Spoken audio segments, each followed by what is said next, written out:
Hello guys, welcome back to another video. In this MATLAB tutorial series video, we will discuss for loop. What is the command that is used for loop and how you will use this in MATLAB? We will learn in this video. The command that is used in MATLAB for loop is for, and this for loop is terminated with the command end.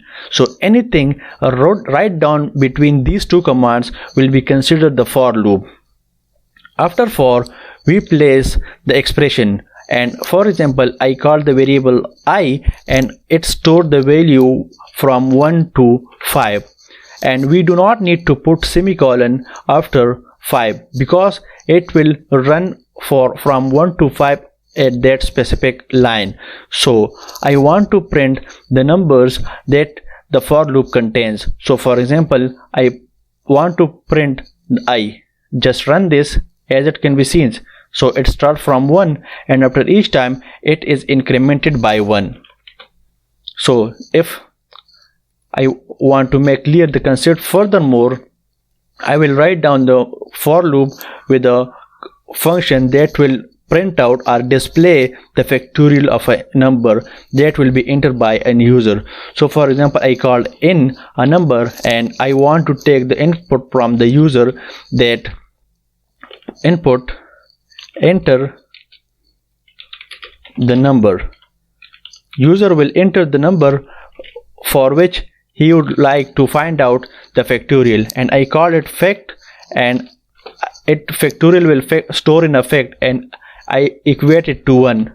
So let's go to the MATLAB, the for loop. So I will replace 5 with in, that will be the number the user will enter. So after that I will take fact is equal to fact and it will multiply by I. So each time the fact will be replaced by the multiplication of this I and the fact that has stored. So after that I will just display the fact that will show me the factorial value of my enter number. So let's just run this. Here it is, enter the number. So for example I want to print the factorial of 4, so it should display me 24. I enter in 24 and it displays 24. If I place some space and press equate, so it should give me like this, and I will put semicolon so this will not be displayed. Let me clear this.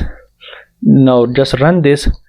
Press enter the number you want to find out the factorial. So for example you want to find out the factorial of 5, it should print up 122, and this is also stored over here, right? The I value is 5. This will start from 1 to 5 and n has a value of 5 that is entered by the user, and the factorial was 120. So it's a kind request to you, kindly do subscribe to my channel. Thank you so much.